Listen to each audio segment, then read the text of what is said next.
Storytelling can educate people about climate change and inspire them to take action. Martín Del Rio is the founder of Ladera Sur, a media platform for stories about nature and the environment. Del Rio founded the Santiago Wild Film Festival in 2019, creating a network of Latin American storytellers and filmmakers. In 2022, he launched Festival Ladera Sur, an event that brings together content creators, musicians, entrepreneurs, and NGOs. I want to talk about your connection with nature because I always think back to as a kid going camping and looking at the stars in the sky and the campfire and that whole connection. Sometimes it starts at an early age. But for you, what was that experience Yeah, like? for me was that same story that you tell. Like I grew up in Chile, and we are a big family, and we started doing camping and travel around Chile. Chile have amazing places from the north of the desert of the Atacama to Patagonia, and with my family we'll always do camping, and I am, and but I was a nature person. Like I love the animals, trekkings, I don't know, bags. So for me was to grow up in a place where nature was part of my life. So reconnecting people with nature, that mission for you, Yeah, how do you define that? yeah, because when I grew up and living in a big city, I live in Santiago. It's the capital of Chile, and I think it's happening in every city in the big cities of the world. I started to see like the people start to disconnect to nature, and I don't know. I asked some friends or some people say they don't know where is the water is coming from the tap, like, and where there are the glaciers in the mountains. So when the people start to disconnect about that's so normal things, I said, wow, we have a big job. Like we have to start like the people stand is learn about we are part of nature, the humans, and we are part of the nature. So that's why I started this project, like with that mission to reconnect people, to have a better society, and then a healthy planet. Talk to us about the experience of launching your platform and kind of the drive behind that. Yeah, yeah. Now I don't know. I've been working in this job around 10 years. Like, and when I started, I said, I don't know. Everybody loves nature. Like, and when the years comes, I knew that some people don't like nature. So as why is this happening? And for me, it started to build a strong thing for my own life to have this cause to reconnect people with nature. So that's how I started to this dream to build a strong and multidisciplinary nature community in Chile, and now we're starting to work in all Latin America. And that's been the spillover effect, right? I mean, you start in Chile, but it's moving elsewhere. Yeah, yeah. This dream started in Chile, but now we're working in a lot of countries of different parts of Latin America because I think the thing what happened in Chile with my project, they started to write me for all the countries of Latin America, and we have one project that was the I think the key to this project go to another part of the world was we made a film festival about nature. The first film festival in Chile. The name is Santiago Wild Film Festival.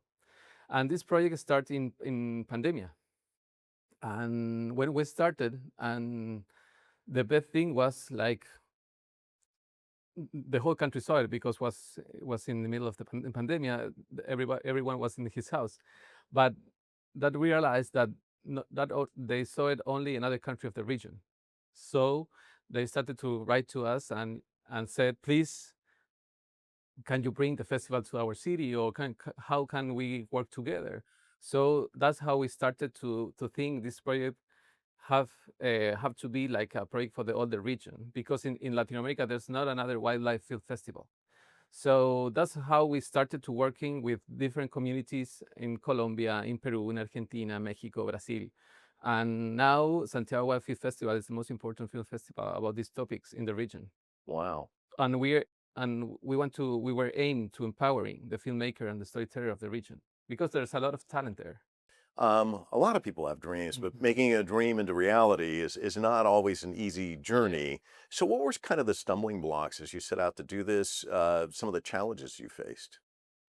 Well, I think the most challenging thing always is the money. And but I started to work with different companies. They believe in me. They believe in this cause, like to protect nature. I don't know, maybe I can say like Patagonia, or different brands like them that then they believe in this. And I started with the dream, and the first year was only me.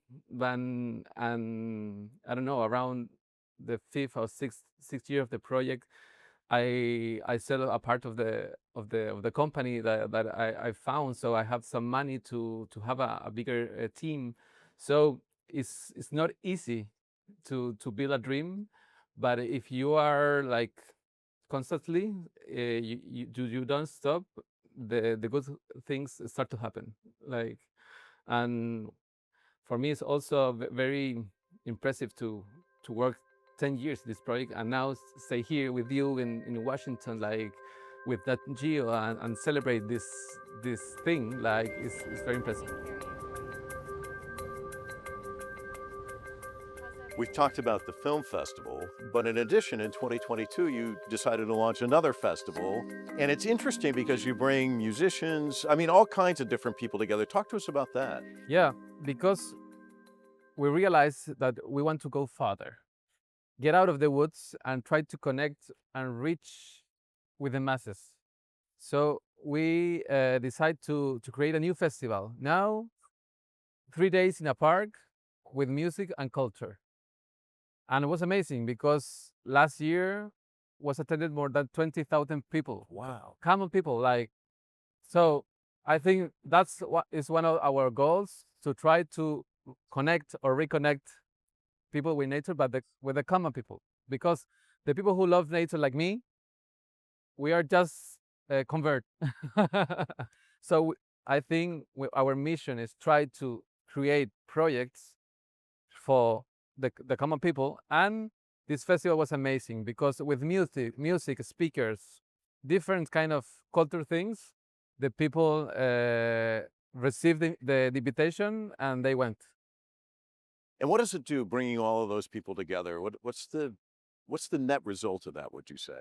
No, I think they feel part for a community, feel part for be part of this nature community.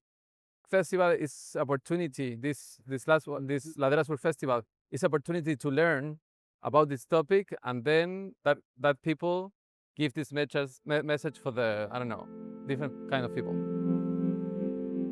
This year, National Geographic awarded Del Rio with a Wayfinder Award, which honors explorers who are redefining what it means to lead in science, conservation, education, technology, and storytelling.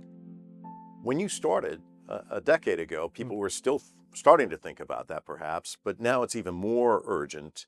Yeah. Setting up a platform like this as kind of a sounding board, like this is something we need to protect. We've got to make sure that nature stays. I mean, it becomes, I think, even more vital as time passes what you're doing, right? Yeah, for sure. You said it. 10 years ago, we started with this movement about to the climate change. And for example, in my country, 2019 was the host of the COP, this UN most important event about climate change. And well, that's another story. But and finally, that COP didn't happen in Chile because it was suspended. 1 month before the COP start in Chile, there was a huge social crisis. The country was paralyzed, and the COP was suspended. But well, that's another story. But that's mean that for the country, all these topics about the climate change was very important very earlier, because Chile was one of the country was what wanna be suffer more the answer of the climate change. We're getting driest in the central zone, and so now I think now it's getting more difficult to talk about climate change. because sometimes I felt people don't want to new bad news, or tell every day like your city is changing, your life is gonna change. So there's like a kind of resistance of changes. So, but for us, or for my project, we try to mix some topics like inspiration, beauty, natural disaster, like, because it's the only way for have I don't know, a daily nature things for who is easier for the regular common people for every day. So that's my secret, like, of my project, like, mix the topics, because if you only talk about climate change and the worst things that are gonna happen, the people don't want to know.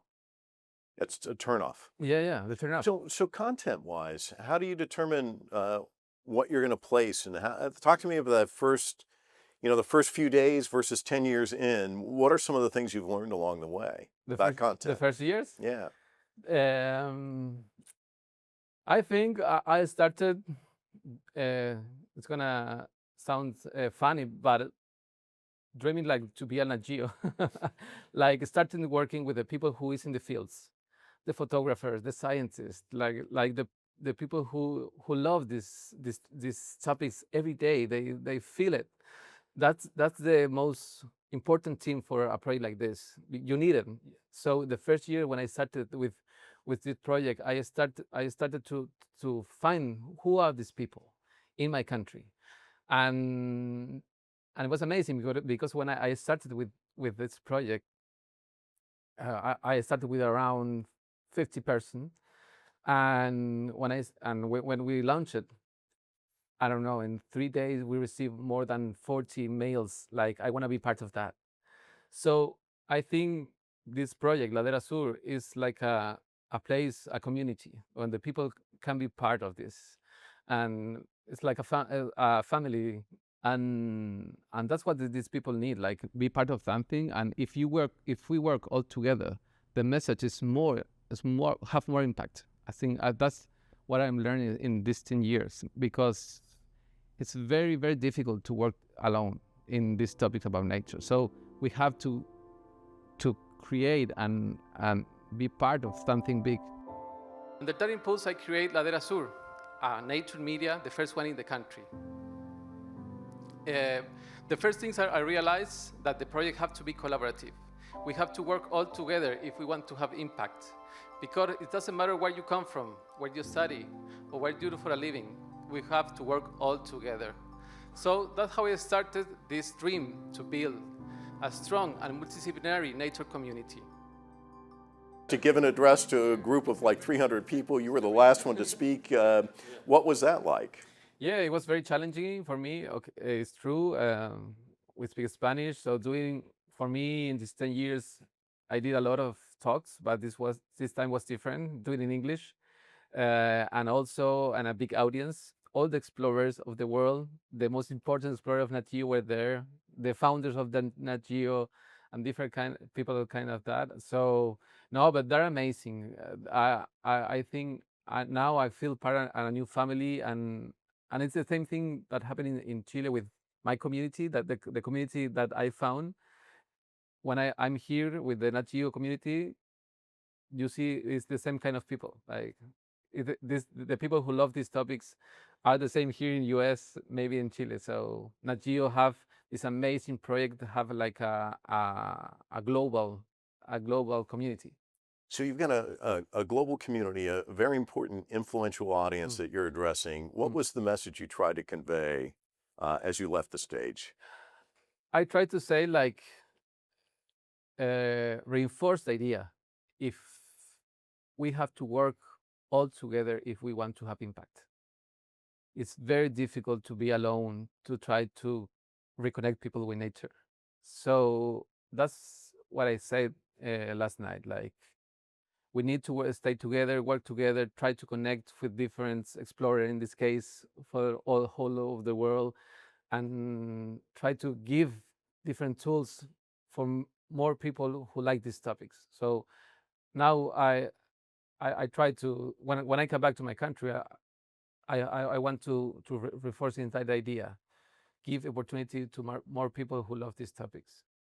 One final question before I let you go. You're a dreamer. You've had a couple of dreams that have been very successful. Are there any more up here? Yes, yes, the dream. Of course. Of course. No, for me, I want to. I would like to Ladera Sur, this media of nature in Chile, to start to really work in different countries of Latin America and build a very strong and nature media from the south to the north, like, but trying to work with different person of the region. Perfect. Thank you so much. No, thank you for the invitation.